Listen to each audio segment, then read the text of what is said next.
Apple Silicon chips have arrived in the new MacBooks Air and Pro with M1. How does this bode for my iPad Pro with Magic Keyboard? Hey, I'm Jerry, and yes, I made a video a few months ago talking about how the Apple Silicon Macs could reduce the appeal of my beloved iPad Pro with Magic Keyboard for my couch and mobile computing needs. I love my 12.9-inch iPad Pro with Magic Keyboard.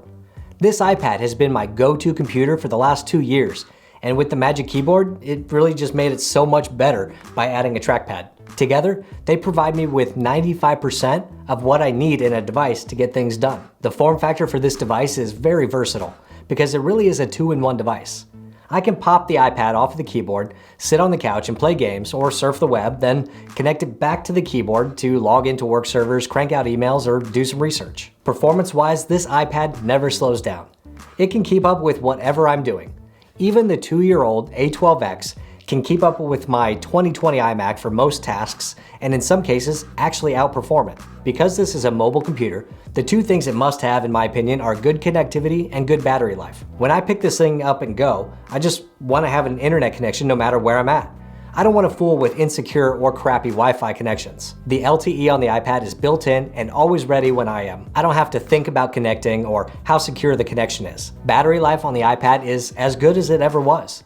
Since the original iPad in 2010, Apple has been promising about 10 hours of battery life. I have to say that adding the Magic Keyboard does seem to lessen that just a little bit. I haven't done any formal tests, but anecdotally, I do feel like I need to charge it a little bit more often. But even so, I don't have battery anxiety issues using it throughout the day when away from a cord, and it does last longer than any other laptop I used before the iPad Pro. When it comes to apps, Safari on the iPad is really good. And the browser is the app that I use more than any other. It acts mostly just like a desktop browser for displaying pages, and the mouse lets you scroll or select text just as you expect. Sometimes there are more features available in Safari that are not available in native apps. I'm not sure if it's been fixed yet or not because I've moved away from it, but for a long time you were not able to use picture-in-picture for the YouTube app on iPad. But because Safari has all the new iPadOS things built in, you can do picture-in-picture using YouTube in the browser. But there are still some websites that just do not work correctly on the iPad browser because it's not a true desktop browser. And then I need to go back to a Mac or a PC, or at least remote into one. And that's kind of the story across multiple iPad apps. Most of them are perfect and do exactly what you need. Some iPad apps have features you can't find on a Mac that offer things like offline video playback, Netflix, or Apple Pencil support with a touchscreen. These things are great and work well in most cases on iPad, but just sometimes I do find myself needing to go back to a full computer to complete a different type of task, whether that is certain aspects of video editing, sharing files, or just specific applications that don't exist yet for iPad. I've had multiple PowerBooks, MacBooks, and PC laptops in my life. I do corporate IT stuff for my real job, and before this past summer, I've been using a PC over Macs for the last 7 years. Before that, I used Macs for something like 18 years. I know the OS and apps pretty well at this point, and the things that drew me to the iPad were battery life, performance, cellular connectivity, and just being cool and fanless. The two-in-one aspect of the iPad is a bonus, and I like the challenge to see if iPad could be my daily driver. But as a portable computer, I need to be able to get things done, have it last the whole day, and be able to easily get online. So now we have the brand new M1 MacBooks with lots of crazy tech specs that make it sound like the best thing in the world since the internet. Are the crazy specs and benchmarks enough to pull my beloved iPad Pro out of my warm, sweaty hands? Maybe. First off, these new MacBooks look just like previous MacBooks, which may give you pause. If you used an early 2020 MacBook Air this year, the design is what an Air has looked like since 2010, with, minor tweaks since then. Then you may have noticed that that thing was slow, like really slow. You may have felt the heat build up and hear the fans roar to life just by using something as simple as Apple Notes. And if you tried to play Apple Arcade games on it, the fans would be so loud you could barely hear the game with the volume all the way up. So what about these new M1 MacBooks? Are they slow? No, these things are surprisingly fast. So fast indeed that in Geekbench they beat my iPad Pro and 2020 mid-tier iMac. And they can do all the things that you expect, like edit videos, surf the web, watch video, troll people on Twitter, all without the slightest hint of slowing down for most tasks. And just like the iPad Pro, there is no fan in the air to rev up and ruin your entertainment. The M1 Pro does have a fan though, but most of the time it's off.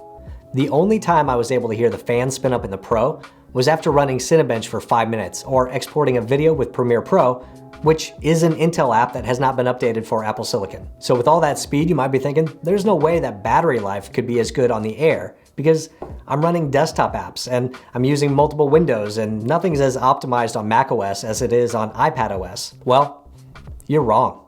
Apple says that you can get 10 hours of web surfing on the iPad Pro, but up to 15 hours on the new MacBook Air and 17 hours on the MacBook Pro. Just let that sink in. Oh wait.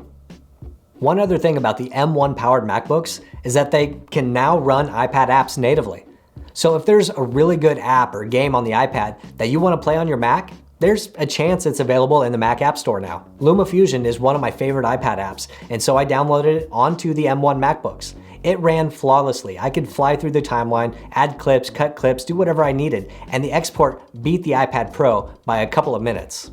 These MacBooks are starting to sound pretty amazing, and it's really getting tempting to replace my iPad with one. But there must be something that these MacBooks can't do, right? One of my biggest disappointments with these new MacBooks is the lack of cellular connectivity. Like I said before, there's just no substitute for having built-in LTE that's always available when you need it. Imagine needing to open up the settings on your phone every time you were away from home and needing to connect to the internet each time you took it out of your pocket. Crazy, right? I was certain that with the addition of the Apple Silicon chips, we would get cellular options for the new MacBooks. It just makes sense.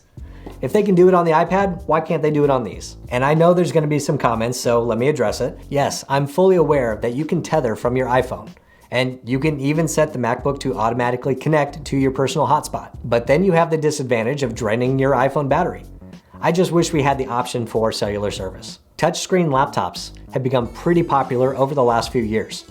There are plenty of arguments for or against them, and for a long time I was totally against them. But after using an iPad Pro as my laptop for the last few years, there are times when it is just easier or more comfortable to reach up and touch the screen rather than use a trackpad or mouse. After using a trackpad for many hours, I can get fatigued in my arms or wrist, and the ability to just reach up with an arm and touch the screen acts as sort of a stretch. Certain iPad apps and games work really well with touch, and I think they would translate really well with the Mac if it came with a touchscreen. Even so, not all iPad apps are available to run on the Mac, either due to developer not allowing it or the Mac not having the same hardware that's needed, like sensors or gyros or cameras. You also need to consider the price. The 12.9-inch iPad Pro with Magic Keyboard will run about $1,350. The new Air will run at about $1,000. So with all that said, I don't know which device will be my primary device in a month. I love the iPad Pro with Magic Keyboard and the M1 powered MacBooks. I love using the iPad for the simplicity, performance, and battery life.